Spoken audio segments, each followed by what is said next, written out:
আহিছা মই ওচৰৰ পৰাই গোপাল বজাৰত থওঁ। কেনেকুৱা সৰস্বতী পূজাৰ খুব ভাল লাগিছে। আমাৰ কলেজখন এনেও কেম্পাছটো বহুত ধুনীয়া আৰু আগৰ ফালেও বহুত ধুনীয়াকৈ ডেক'ৰেশ্যন কৰিছে, খুব ভাল লাগি আছে। ধুনীয়াকৈ সাজি কাচি কোনে ওলাই দিছে? মোৰ মায়ে ওলাই দিছে। মায়ে ওলাই দিছে। আজিতে হৈছে নে আগৰে পৰা প্ৰিপাৰেশ্যন? নহয়, আজিতে হঠাৎ এইযোৰ পিন্ধি আহিলোঁ। ইয়াৰ ওচৰৰে। কেনেকুৱা লাগিছে? ভালেই লাগিছে। কোনে ওলাই দিছে? মোৰ বায়ে ওলাই দিছে। বায়ে ওলাই দিছে। এদিনতে হৈছে নে? এতিয়ালৈ চেল্ফি কিমানখন ল'লে? লোৱাই নাই এখন, এতিয়া খুবেই ভাল লগা।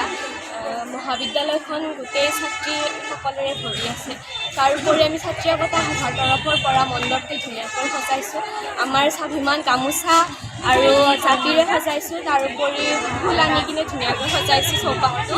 আৰু ছাত্ৰী একতা সভাৰ তৰফৰ পৰা আপোনালোকক আমি ধন্যবাদ জ্ঞাপন কৰিছোঁ। এনেদৰে আমাৰ মহাবিদ্যালয়লৈ আহি এনেদৰে গোটেই চৌপাশটো কেমেৰাত বন্দী কৰাৰ বাবে আৰু এইখিনিয়ে ক'বলগীয়া। ধুনীয়াকৈ সাজি কাচি আহিছা, কোনে ওলাই দিছে? নিজে সাজিছোঁ আৰু লগৰজনীয়ে হেল্প কৰি দিছে আৰু সেইখিনিয়ে।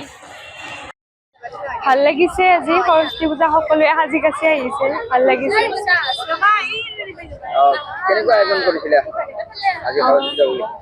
আয়োজন ভালকে কৰিছো আৰু কালি যিমানখিনি পাৰিছো আৰু সেইখিনি কৰিছো। তাৰ মাজতে আজি এটা মানে কি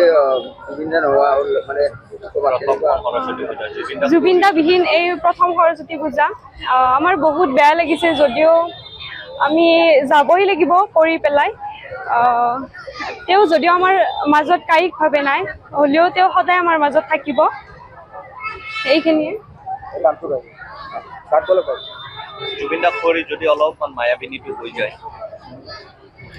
মায়াবিনী ৰাতিৰ বুকুত দেখা পালো তোমাৰ ছবি, ধৰা দিলা গোপনে আহি হিয়াৰ কোণত। তুমি যে মোৰ শুকান মনৰ নিয়ৰৰে চেঁচাটো পাল। যিকোনো খবৰৰ বাবে যোগাযোগ কৰক আমাৰ এই নম্বৰত 9181 307 221।